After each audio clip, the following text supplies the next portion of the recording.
Olá, tudo bem, pessoal? Sejam bem-vindos mais uma vez. É um prazer estar aqui com vocês. Meu nome é Enéas Maia. Tá? Sou graduado em Administração de Empresas pela Unimontes, especialista em Matemática e Estatística pela Universidade Federal de Lavras. Tá? Trabalharemos agora com a disciplina Gestão de Propriedade Rural. Peço a vocês que em nossas aulas que estejam munidos de papel, caneta para anotar as observações que vocês julgarem relevantes e necessárias para posterior debate e resoluções de dúvidas. Como todo bom trabalho depende do empenho de todos os envolvidos, será necessário a dedicação de vocês nos estudos, principalmente nas atividades complementares que se fizerem necessárias. Belezinha? Então vamos lá. Dirigir uma propriedade rural no Brasil hoje tem o tamanho do desafio de pilotar um carro de corrida em alta velocidade, numa estrada esburacada, sinuosa e com os olhos vendados. Paralelamente à gestão técnica e financeira da propriedade, existe a família, que faz parte do negócio. Já que no Brasil, mais de 90% das empresas são familiares. A arte de combinar empresa e família faz enfrentar no dia a dia dois conceitos que são enormemente antagônicos: o amor e o dinheiro. Como o Peter Drucker diz, o mais respeitado pensador de negócio na sociedade atual, a sociedade hoje é pós-capitalista. Para ganhar dinheiro em dia, você necessita de informação correta. Nessa sociedade do conhecimento, a concorrência não se baseia no dinheiro que ela tem, mas sim na capacidade de tornar o conhecimento produtivo. Não temos dúvidas de que muitos produtores utilizam uma boa administração em suas propriedades, mas estamos convencidos de que muitos terão que realizar importantes esforços para que, de acordo com os tempos atuais, de modo que possa manter a sobrevivência e o crescimento de seu negócio. A maioria dos produtores tem um bom nível de conhecimento tecnológico, mas muitos são despreparados para a gestão econômica e financeira do seu negócio. Dito isso, vamos programar nossos estudos nesta matéria. Nós vamos dividir o nosso conteúdo em duas videoaulas. Neste primeiro momento, trabalharemos os seguintes temas: conceitos básicos da agricultura familiar, necessidade de planejamento e controle econômico e financeiro, incentivos públicos ligados à agricultura familiar, normas e programas existentes, planejamento, implantação da infraestrutura, rotinas de funcionamento e escrituração. Então vamos lá, pessoal.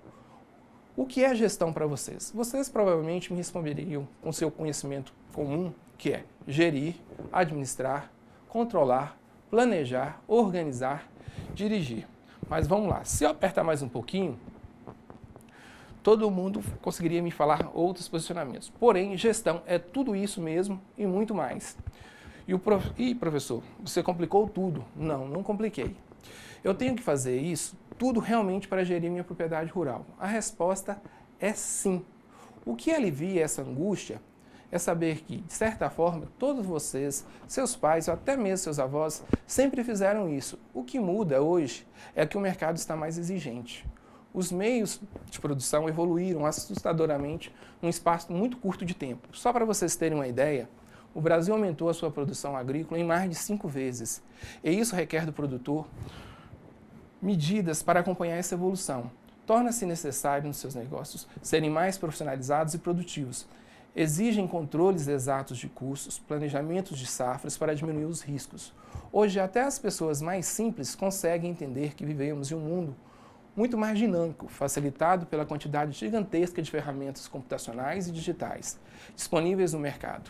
Então, vamos ilustrar a minha fala com o seguinte conceito de gestão.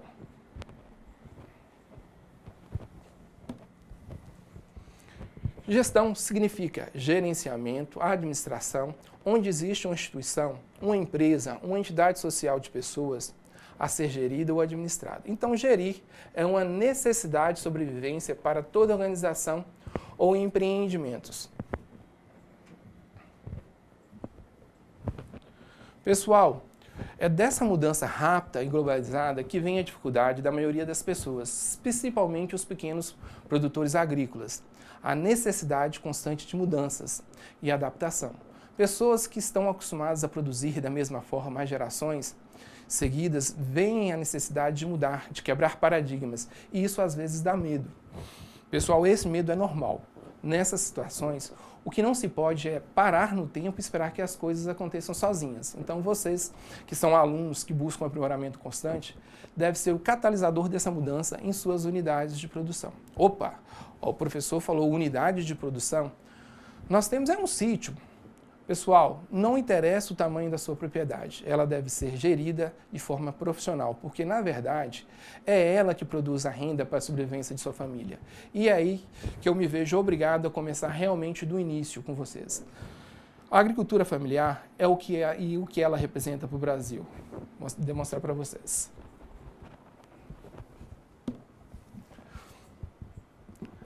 A agricultura familiar, segundo a Constituição brasileira, materializada na Lei 11.326 de julho de 2006, considera o agricultor familiar aquele que desenvolve atividades econômicas no meio rural e que atende a alguns requisitos básicos, tais como não possuir propriedade rural maior do que 4 módulos fiscais, utilizar predominantemente a mão de obra da própria família nas atividades econômicas da propriedade e possuir a maior parte da renda familiar proveniente das atividades agropecuárias desenvolvidas no estabelecimento rural. Pessoal, percebamos que toda atividade rural, de agricultura, pesca, aquicultura, bovinocultura e todas as outras atividades empenhadas em propriedades rurais, desde que elas atendam às características enumeradas na lei.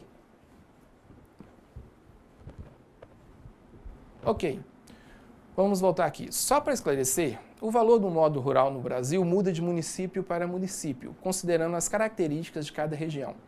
Mas por que eu insisto em frisar a importância da agricultura familiar? Vejamos outros dados com relação à importância no campo econômico e financeiro. Vamos observar essas projeções.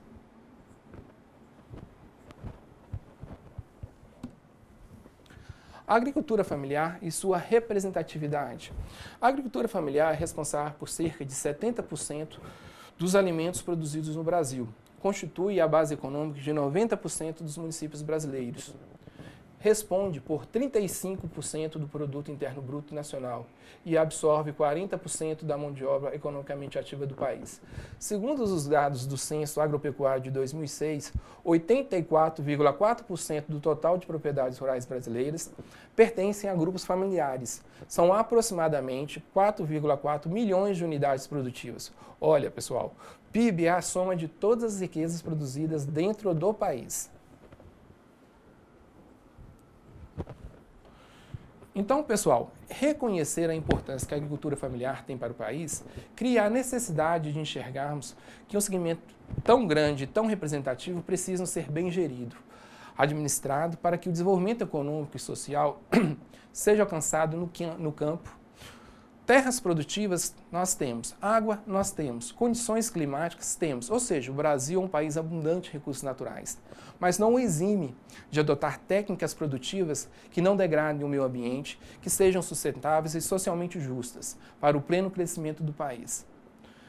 Dentro desse panorama favorável, surge a necessidade de unidades produtivas, ou seja, as pequenas propriedades de agricultura familiar, enxergar que o que elas fazem deve ser encarado como um negócio, um empreendimento rural, que tem que ser bem administrado e gerido, para que os resultados sejam alcançados com sucesso e garantida a prosperidade do produtor e, por conseguinte, do país como um todo. Enxergar a propriedade rural como empresa requer os mesmos cuidados que qualquer empresa tem que ter, ou seja, ter informações boas, suficientes para garantir que elas operem com a margem de risco menor. E isso passa pela necessidade de planejar, organizar, dirigir e controlar. Princípios básicos da administração, que passam a ser desenvolvidos e aprimorados a partir do momento que a forma de produção em que o homem estava acostumado mudou. Essa ruptura aconteceu no período da Revolução Industrial, onde a forma de produção individual, em que se produzia em baixa escala, teve que mudar. Os artesãos não mais conseguiam atender a demanda no mercado. E a manufatura teve que aprimorar o processo, adotando novas técnicas para produzir, agora, porém, em massa e com eficiência. Então, as organizações começaram a tratar temas como padronização e controle, que antes não tinham tanta importância. Vou demonstrar agora para vocês a base da administração moderna, onde a produtividade tornou-se sinônimo de previsibilidade e adaptação às mudanças, cada vez mais rápidas. Para isso, veremos um diagrama com as funções básicas da administração moderna.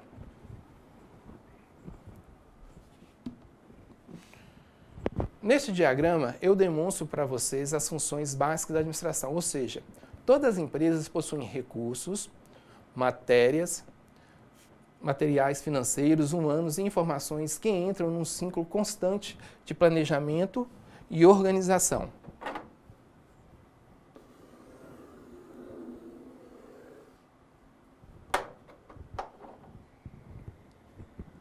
E onde temos saídas desejadas, ou seja, nossos resultados, produtos, desempenhos, objetivos alcançados, eficácia e eficiência no processo. Sendo assim, planejamento é formular objetivos e os meios para alcançá-los. Organização é alocar recursos e coordenar atividades. Direção é designar pessoas, dirigir seus esforços, motivá-las e liderá-las. Controle é monitorar as atividades e corrigir desvios.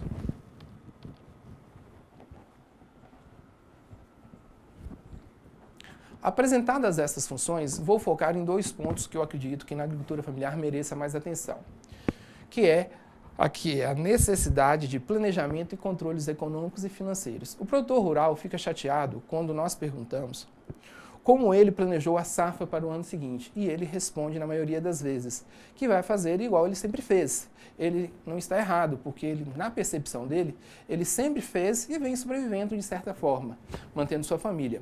Assim, só que às vezes ele não percebe que ele poderia ser mais produtivo.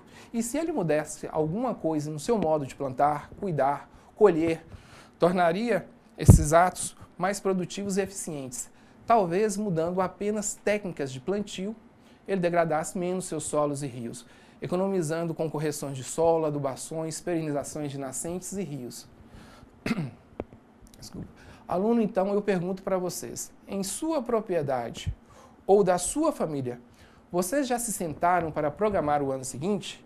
Talvez o mês seguinte? Se eu apertar um pouco mais, na maioria dos casos a resposta seria não. Então eu indago novamente, por que não? Simples, eu respondo para vocês. Não temos o hábito de fazer isso, de anotar, de colocar no papel. E eu não estou falando de planilhas eletrônicas complexas, eu estou falando de um caderno mesmo, que talvez tragam mais resultados positivos que inventar muita moda por aí. Então trata-se somente de mudança de cultura. Deixa eu dividir com vocês algumas experiências que eu acumulei durante o período que eu trabalhei no sistema financeiro na parte de crédito rural. Sempre quando eu atendi um cliente produtor rural, eu percebia que na maioria deles não mantinham nenhum tipo de controle, ou seja, financeiro ou de resultados em sua propriedade. Já teve casos em que o produtor ia ao banco para verificar realmente o dia do vencimento da sua operação rural. Situação essa que eu achava inadmissível. Se ele não sabia nem o dia do vencimento, como é que ele estava se preparando para pagá-la? Então, vamos lá. Planejamento é um processo contínuo, dinâmico, porque isso, as condições do mercado, econômicas, políticas mudam e trazem com si necessidades de adaptação. Só que esse planejamento deve ser tratado em níveis de tempo, ou seja, programações para um curto, médio e longo prazo. Vou demonstrar para vocês a questão dos prazos.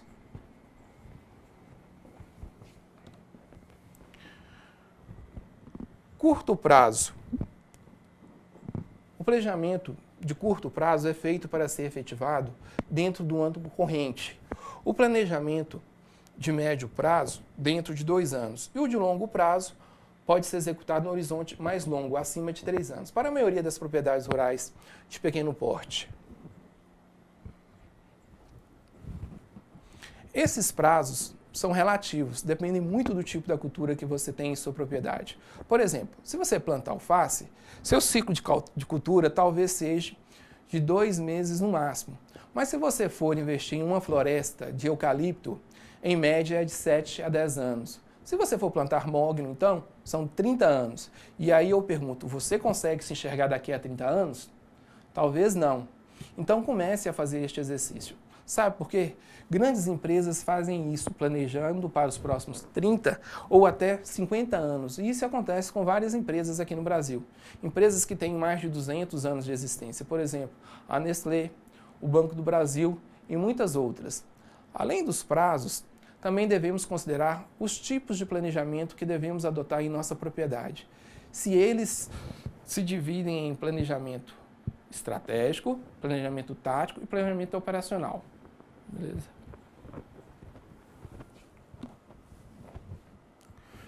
planejamento estratégico é definido pelo dono da propriedade rural, ou seja, é uma visão ou objetivo que ele quer alcançar dentro de um prazo definido.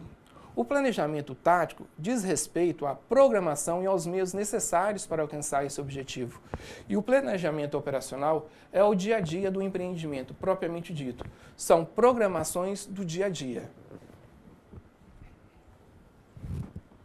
Aluno, preste atenção. A este planejamento, ele tem que ser formalizado, como já disse antes, da forma ou com o recurso que vocês tiverem disponível em sua propriedade. Sabe por quê? Se você não anotar, não tem como acompanhar. Os resultados, se realmente está de acordo com o programado. E outra coisa, o que estou falando é que há novidade para o pessoal da agricultura familiar, que fazem projetos de investimento e custeio ao tempo todo, junto a linhas de crédito vinculado ao Pronaf. A questão é que o projeto é feito somente para atender o banco, ou seja, aprovar o crédito. E os acompanhamentos necessários normalmente são negligenciados, não são feitos. Tá? Vou perguntar a vocês qual a situação fundiária de sua propriedade. Você sabia que para acessar créditos facilitados para a agricultura familiar, sua documentação deve estar em dia? Escritura da terra, ITRs quitados, cartas de aptidões válidas. Eu falo isso porque uma quantidade enorme de produtores relegam isso para segundo plano. E quando vão ao banco pleitear algum empréstimo, têm seus pedidos negados. Isso, alunos, fazem parte daqueles controles que eu falei para vocês que precisam ser feitos na unidade produtiva, porque existem linhas de crédito facilitadas com taxas de juros subsidiadas para a agricultura familiar, linhas operacionalizadas pelos bancos oficiais do governo para este propósito, como o Banco do Brasil, Banco do Nordeste, Banco da Amazônia, entre outros, onde além do projeto são exigidas uma série de documentos que provem a regularidade da terra ou dos contratos de meeiro, arrendamentos, a documentação de assentados e outros vários. Outro tópico que devemos dar importância é o planejamento e implantação da infraestrutura de rotinas de escrituração. A maioria das unidades de produção familiar não tem uma estrutura de controle de documentos, rotinas de escrituração contábil, ou quando tem, é feita de forma precária. Na maioria das unidades, encontramos problemas como falta de documentos e certidões inerentes ao segmento da agricultura familiar. O que vocês, alunos, devem fazer em suas unidades é começar com o levantamento documental da propriedade rural, fazer as regularizações que fizerem necessárias e aí implantar uma rotina de controle tanto de documentos como de suas atividades, como um todo. Então, algum de vocês poderia perguntar, mas ninguém faz isto. E eu volto a insistir que você deve começar a fazer. Sabe por quê? Vamos supor que no seu sítio você venda ovos e frangos caipiras. Então, você saberia me dizer o quanto essa atividade traz de lucro para o seu sítio? Eu tenho certeza que a maioria não saberia me informar. E isso acontece com ovos, com leite, com hortaliças vendidas, com bezerros apartados, e isso traz risco, a falta de programação para o proprietário. Ele tem em suas mãos as informações sobre o seu negócio e fica muito complicado. Pense nisso. Pessoal, eu agora vou falar de um assunto que todos já ouviram falar. O pai, um parente, e vocês às vezes não conhecem, que é o Pronaf. Vamos.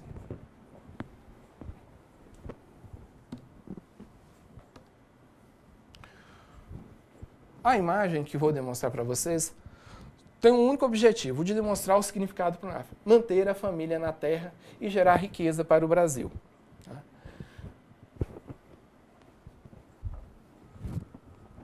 Mas vamos continuar. O Pronaf é o Programa Nacional de Fortalecimento da Agricultura Familiar, ou seja, financia projetos individuais ou coletivos que gerem renda aos agricultores familiares assentados na reforma agrária. O programa possui as mais baixas taxas de juros dos financiamentos rurais, além das menores taxas de inadimplência entre o sistema de crédito do país.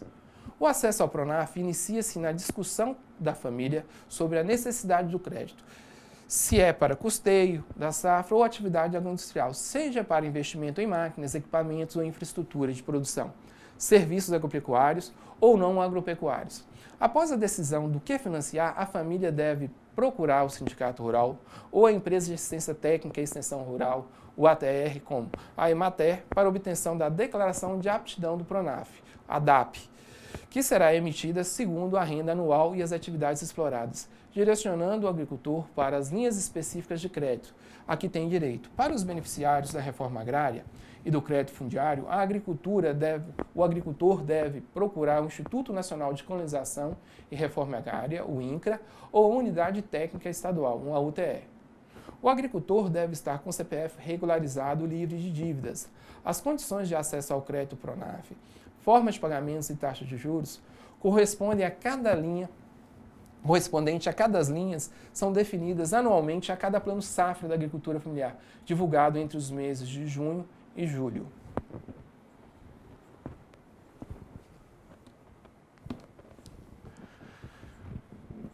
Neste slide, nós veremos as linhas de crédito que o Pronaf disponibiliza.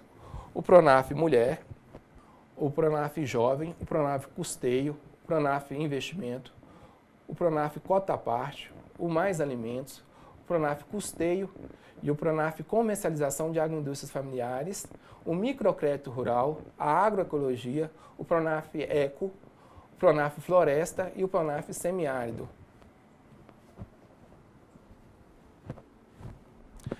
Pessoal, beleza. Entendido que podemos acessar linhas de créditos, eu vou falar para vocês das linhas mais acessadas, a que estão em nossa região, propriamente dito.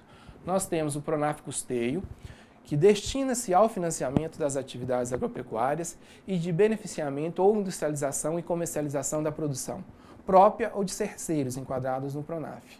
Nós também temos acessado na nossa região o Pronaf Mais Alimentos, que seja na linha de investimentos, destinado ao financiamento da implantação, ampliação, modernização da infraestrutura de produção e serviços agropecuários ou não agropecuários, nos estabelecimentos rurais ou em áreas comunitárias rurais próximas. Nós temos também o Pronaf Semiárido, linha para o financiamento de investimentos em projetos de convivência com o semiárido, focados na sustentabilidade e no agrossistemas, priorizando infraestrutura hídrica, implantação e ampliação, recuperação ou modernização das demais infraestruturas, inclusive aquelas relacionadas com projetos de produção e serviços, agropecuários e não agropecuários, de acordo com a realidade das famílias agricultoras de cada região semiárida.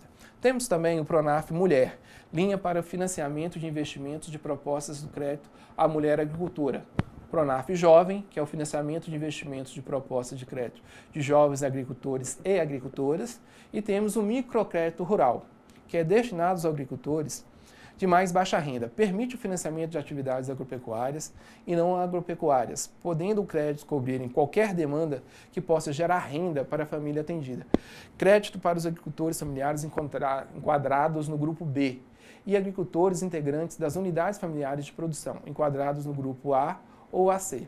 Existem outras linhas de crédito ao amparo do Pronaf, que não são tão utilizadas na nossa região, mas que podem ser consultadas nas instituições financeiras ou nas empresas de assistências rurais de sua região.